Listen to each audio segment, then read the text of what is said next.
Banswara news channel से शहीद मिर्जा हिंदुस्तानी की रिपोर्ट। वीर शिरोमणि महाराणा प्रताप की जयंती मनाने के उपलक्ष्य में वागड़ क्षेत्रीय महासभा की ओर से आज प्रेस कॉन्फ्रेंस कर मीडिया के माध्यम से पहुंचाया संदेश।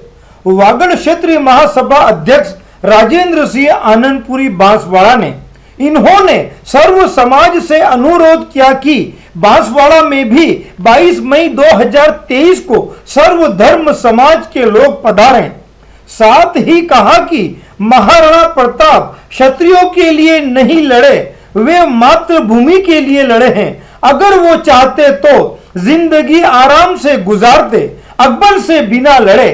जैसे कई जयपुर के रजवाड़ों ने अकबर के साथ समझौता किया, मगर वीर शिरोमणि महाराणा प्रताप ने ऐसा नहीं किया।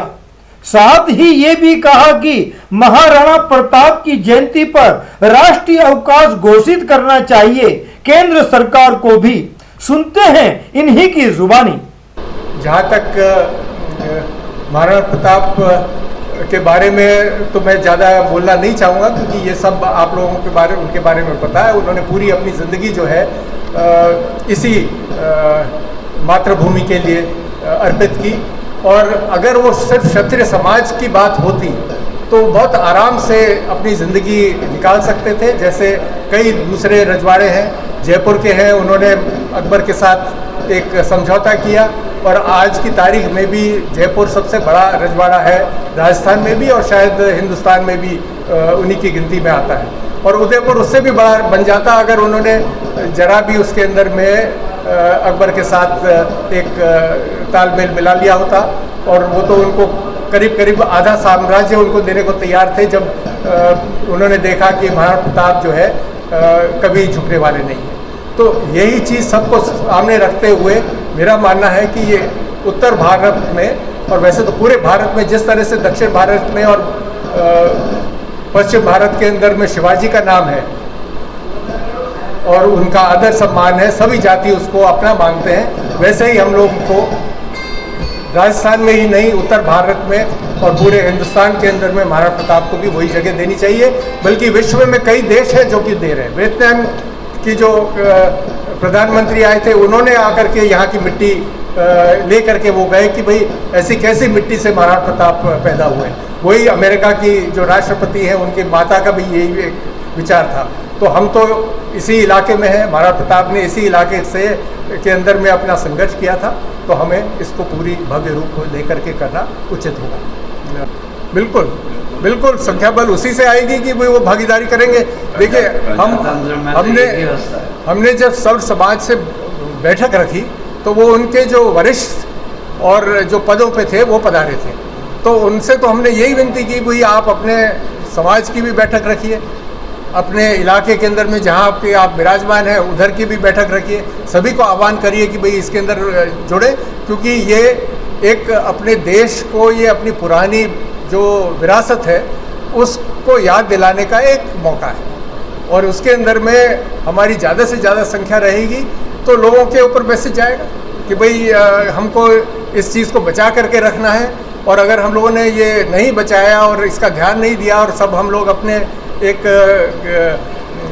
खुद की अपने आप को बढ़ाने के लिए ही हम लोग पूरी तरह से मग्न रह जाएं, समाज, संगठन, देश के लिए भी हम लोग को थोड़ा चिंतन और समय देने की ज़रूरत है। महाराणा प्रताप जयंती का जो प्रोग्राम है वो गांधी मूर्ति स्थित जो राजपूत छात्रावास है उधर में सब लोग एकत्रित हो करके एक पैदल शोभा यात्रा वहाँ से चलेगी। पीपली चौक होकर के पैलेस रोड और महालक्ष्मी, उधर से पाला रोड होते हुए अपने मोहन कॉलोनी चौराहा और वहाँ से प्रताप चौक तक पैदल शोभा यात्रा आएगी।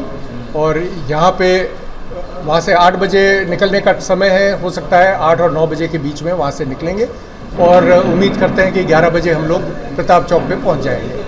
और 11 बजे सबसे पहले महाराणा प्रताप को माला और फूल अर्पित करके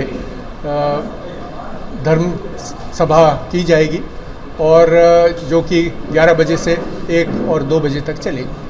तो वहीं क्या कहा सुरपुर नरपत सिंह जुगनू ने भी।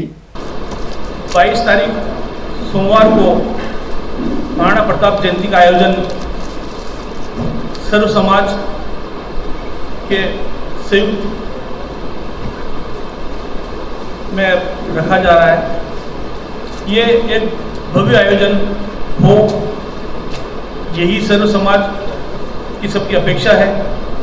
और महाराणा प्रताप अपने महापुरुष थे, उनके लिए अपन जितना करें उतना कम है, क्योंकि वो सबके थे, न कि क्षत्रिय समाज के थे। अब सुनते हैं क्या कहा प्रताप भानु सिंह खांडू ने। तो कहीं न कहीं मैसेज जाए, आप मेरी बात समझ लें, उसको आपकी भाषा में आपका काम है कि कैसी भाषा में उस संदेश को आगे करना है। और अगर आप 4-5 हज़ार लोग एक्स्ट्रा भी जोड़ लेंगे तो ये संदेश बहुत बड़ा होगा। वर्तमान बांसवाड़ा जिले में भी जो परिस्थितियाँ हैं उन्हें देखते हुए मेरे ख्याल में जनता को जागरूक करना और उनको इकट्ठित करना, ऐसे कार्य करना आपका कर्तव्य बनता है, हमारा भी बनता है, आप और हमारी कोशिश है। यदि भविष्य में कोई भी धार्मिक आयोजन, शोभा यात्रा या सामाजिक कार्यक्रम हो तो हमारे इस नंबर 9521 421 584 पर सूचित करें। जय हिंद, जय भारत।